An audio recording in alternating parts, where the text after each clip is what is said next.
Hey guys, if you're on the replay, feel free to tap those hearts. It's just as fun the second time around.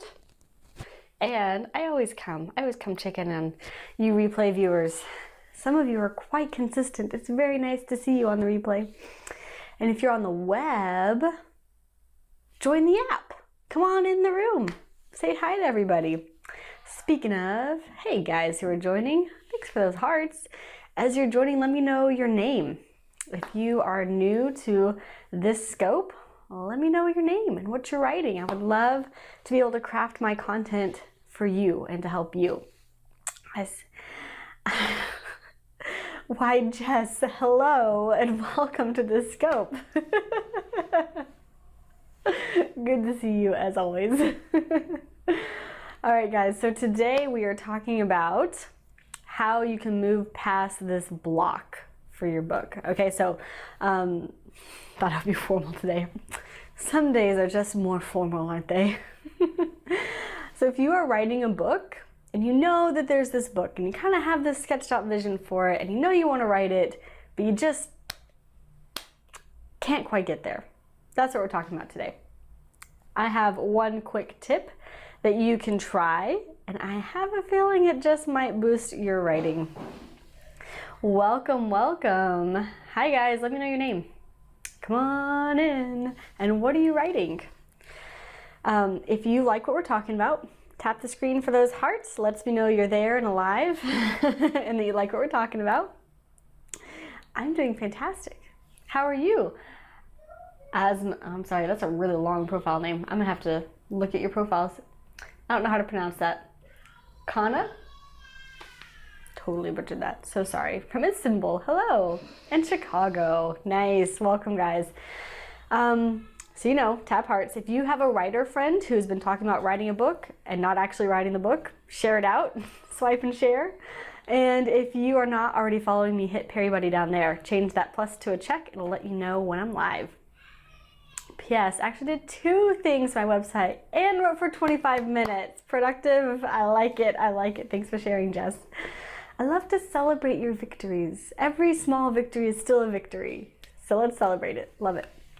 Okay, guys, I am Morgan Gist McDonald. I'm a writing coach, editor, and author. And I run my business and my blog out of paperravenbooks.com. I work one-on-one with authors who want to, or with writers who may not be published yet, but you want to be. I work with writers who want to write a book but don't know where to start. I walk with you chapter by chapter from your vague idea to your first draft all the way to your finished manuscript. And if you already have a first draft for a book and you don't know what the heck to do with it, I work with a fantastic team of handpicked editors. We do developmental editing, copy editing, and proofreading. So you bring us a rough draft and we help create a finished publishable book that you are proud to sell. That's what we do at paperravenbooks.com. But today, we are here to talk about you and your book and your writing problem. So here's what I see. Here's a little background. Over the last few weeks, I've been running these free strategy sessions, which I love because I get to talk to you about your book. It's been so fun. Jess knows how fun it is to be on the other end. And so when I get on the phone, we start talking about their vision, I'll say you, as if I'm talking to you, because I might be talking to you. Your vision for your book and what it could do for your reader's life and for your life and sort of why you feel stuck around it. And then I help you kind of problem solve that and give you some strategies to move forward. Thanks, Jess. If you want one of these strategy sessions, paperravenbooks.com/free strategy session. Sign up. It's free. No commitment, no obligation. I'll only pitch you if you ask me to, which some people do. Anyway, so we have these conversations. And one of the things that I have noticed time and time again, not only the last few weeks, but kind of throughout the last 8 years that I've really been running this business, is you have the book. And I work with nonfiction, right? So this is mostly tailored to nonfiction, although it might work for fiction also. So you have this book, and it has parts of your story, and it has parts of your philosophy, and it has parts of just who you are and how you think about life. I know, right?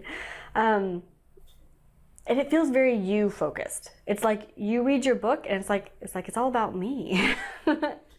which is not a bad thing, but it makes you feel like a little bit uncomfortable, right? And you're like, like this book is all about me, and I just don't know, like this unsettled feeling sits in your stomach, and you just don't always want to write anymore. You don't always want to like put the book out there. It makes you a little bit nervous to think about titling it and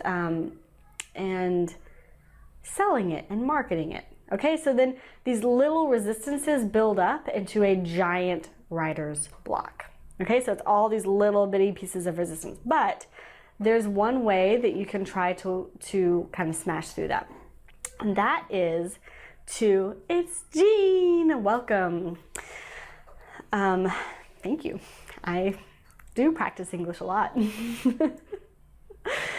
So we have all these resistances. We look at our book and we think it's a lot about us, which it is. It's our story, it's our perspective, it's our philosophy.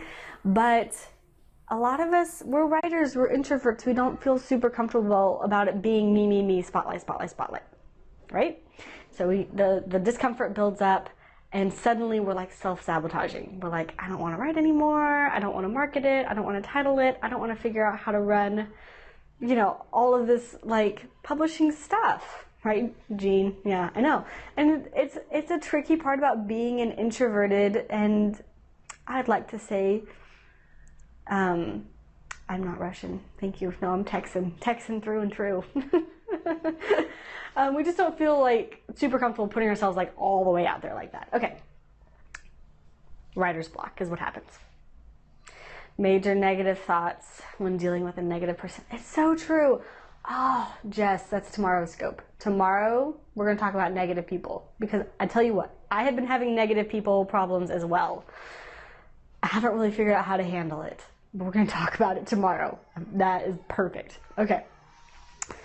I'm going to think about how I should handle these negative people, and we'll bring it around tomorrow. Okay, so today, we've got this writing block, and what do we do? Here's an exercise that could help you burst through that. It's a little unconventional. I know, haters commenting on the blog are the worst. It like ruins your day, / maybe your week. My week. I'm sorry, we'll include that, we'll wrap that in. Because it's hard to be a writer and you put yourself out there and then people like smash you. Like, don't smash me. Okay. Write a letter to the person who you want to read your book. It doesn't have to be a long letter. You don't have to send it to anyone. Just like 1, 2, 3 pages. And speak to this person where they are.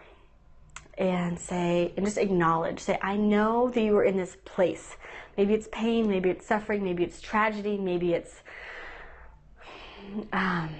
Yes, thank you, Jean, for being my note taker.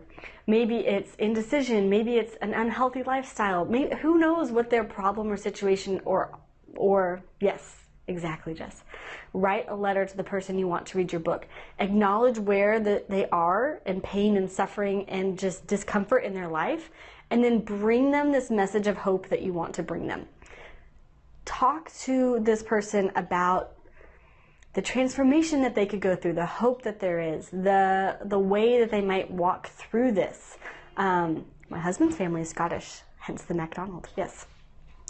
And just speak to them about how you hope that they can walk from where they are now into this better place. And it could be like a personal self-help transformational journey. It could be a business book. It could be the person is suffering because they have no clients, and your book is going to show them how to use Facebook ads to bring in clients. That is just as much a transformational journey. A book is always a transformational journey. And when we get all wrapped up in ourselves, we forget that piece of the book. So we reframe it. Thanks, guys. Yeah. So we reframe it and we write a letter to our reader. And we say, I know where you are now, but here is the hope that you can make this transformational journey with me. And I want to show you how you can do that. And yes, and so this will help just light that fire back under you, help you refocus on the person who needs your book, and you'll find that inspiration a lot easier. How's that feel, guys? You know I love 25-minute increments. Set your timer. 25 minutes. Turn off all your distractions. No phone, no text, no Periscope. Although I love Periscope. No blab. 25 minutes and write this letter to your reader and really bring your reader this message of hope. And you might just find that writer's block wall come crumbling down. I don't know what you're doing, dude. You're wasting your time. You're wasting your own time, dude. Exactly, Jean. Love that Pomodoro technique. That's it, guys. That's all I got. You know, there should be like a psychology of trolls, except that would be a waste of everyone's time. Thanks for those hearts, guys. And I will catch you guys tomorrow. We'll talk about haters. Let's talk about negativity and even people who are unintentionally haters, like people who just don't get your vision. You're on a deadline. I know sometimes deadlines just like make you wrap around in angst, but just reconnect with really why this book is so important to you, and that will help light that fire. And then tomorrow, haters and negativity. I gotta figure out how to process that. My 3-year-old's trying to come in the room, so this is a great place to stop. All right, bye guys. I'll catch y'all tomorrow.